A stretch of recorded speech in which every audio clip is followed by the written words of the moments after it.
ఆంధ్రప్రదేశ్లో real estate ఎలా ఉంది?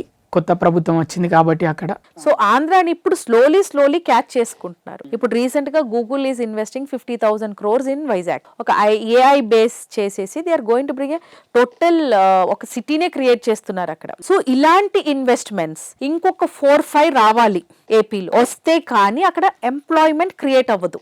ఎంప్లాయ్మెంట్ క్రియేట్ అయ్యి అక్కడ జనాలు వర్క్ చేయటం మొదలు పెడితే అప్పుడు అక్కడ రియల్ ఎస్టేట్ అనేది మూవ్ అవుతుంది. సో ఇలాంటి గవర్నమెంట్ రిలేటెడ్ ప్రాజెక్ట్స్ అంటే ఇప్పుడు 50,000 crores వాళ్ళు ఇన్వెస్ట్ చేస్తున్నారంటే government is contributing land and other వాళ్ళకి స్పెషల్ పథకాలు ఆఫర్ చేస్తారు.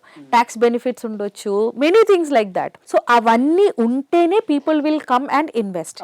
ఇంకొకటి ఏంటంటే స్టేట్ బైఫర్కేట్ అయినాక ఏదైతే కొత్త ప్రభుత్వం అప్పుడు వచ్చిందో ఆ ఒక 5 years టైంలో హీ కుడెంట్ డూ ఎనీథింగ్. తర్వాత గవర్నమెంట్ మారింది, ఆ గవర్నమెంట్ లో కూడా ఏది జరగలేదు, మళ్ళీ ఇప్పుడు గవర్నమెంట్ మారింది. ఇలా ప్రతి టర్మ్ లో గవర్నమెంట్ మారితే కూడా you will not find developments.